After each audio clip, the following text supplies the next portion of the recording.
네, 오늘 법률구조공단 사용 설명서에서는 사해 행위 얘기해 보겠습니다. 신세아 기자 나와 있습니다. 신 기자, 먼저 어떤 사연인지부터 좀 들어볼까요? 2016년 3월 당시에 이제 84살이었던 김모 씨는 네. 남편과 사별을 했습니다. 네. 남편이 유일하게 남기고 간 재산이 이제 네. 살던 아파트였는데요. 네. 김 씨는 남편과 슬아의 딸 3명을 두고 있었습니다. 네. 딸들은 아버지가 남긴 아파트에 대한 상속권을 주장하지 않고 네. 어머니 단독 소유로 이제 하기로 합의를 봤는데요. 네. 이에 같은 해 8월 이제 어머니 김 씨와 딸들은 아파트 명의 이전을 위해서 이런 내용으로 상속재산 분할 협의 계약을 맺고 네. 어머니 김 씨 단독 명의로 이전 등기도 마쳤습니다. 네. 뭐 여기까지는 별 문제가 없어 보이는데 뭐가 문제가 된 건가요? 이 둘째 딸 박모 씨의 이제 빚이 문제가 됐는데요. 네. 원금 1,900만 원에 지연 손해금 4,700만 원을 더해서 네. 총 6,600만 원의 카드 빚이 있었던 겁니다. 네. 그리고 둘째 딸은 뭐 자신의 명의의 부동산이라든지 뭐 네. 별다른 소득은 없었던 상황이었습니다. 네. 이에 이제 채무조정기관에서 어머니 김 씨를 상대로 네. 둘째 딸 박 씨가 이제 자신의 상속분 권리를 포기한 것은 네. 채무를 면탈할 목적의 사해행위다라면서 이 네. 사해행위 취소 소송을 제기하면서 어머니 김 씨에게로 불똥이 튄 겁니다. 사해 행위라는 게 정확히 뭐를 말하는 건가요?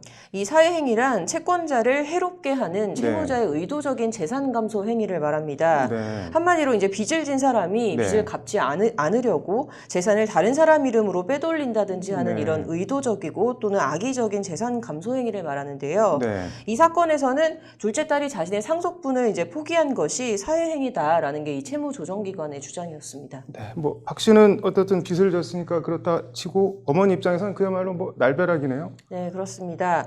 법원에서 사회행위로 인정이 되면 둘째 딸이 포기한 이 상속 지분만큼 이 네. 아파트 상속권이 둘째 딸에게 돌아가게 되고 이 경우 둘째 딸의 빚을 받아내기 위해서 아파트가 이제 경매로 넘어갈 네. 수가 있는데요.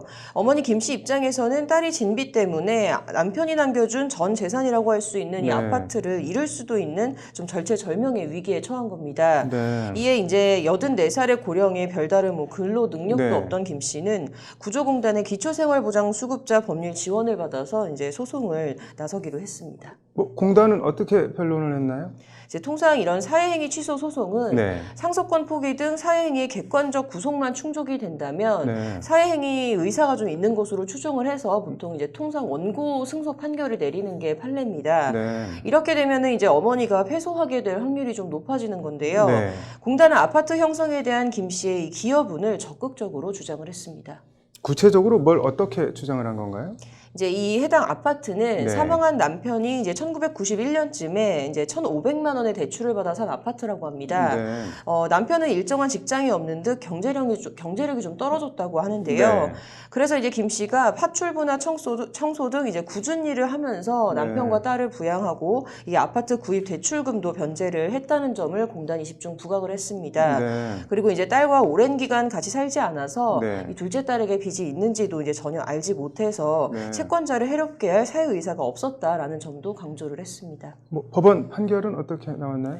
법원은 김 씨의 손을 들어줘서 네. 이 상속재산 분할 협의가 사회행위가 아니라고 판단을 했습니다. 네. 김 씨와 남편의 혼인기간, 재산 상태, 경제활동 내용 등을 고려할 때 해당 아파트에 대한 김 씨의 기여분은 100% 인정이 된다라는 것이 재판부 판단입니다. 네. 재판부는 이에 애초 김 씨에게 귀속되어야 할 기여분이 돌아간 것일 뿐 둘째 딸이 상속된 재산을 다시 처분한 게 아니어서 애초 사회행위가 될 수 없다라고 판시를 했습니다. 네. 그래서 이번 소송을 맡은 공단의 이기호 변호사는 부부 중 한 사람이 먼저 사망했을 때 자녀들이 일생 동안 가정에 헌신해온 남은 부모에게 자신의 상속 지분을 이전한 것은 우리 사회의 도덕적 관념에도 부합하는 사례라면서 이런 재산 이전을 사회행위로 보는 것은 좀 신중을 기해야 한다라고 강조했습니다. 네, 뭐 합리적이고도 적절한 판결 같네요. 오늘 잘 들었습니다.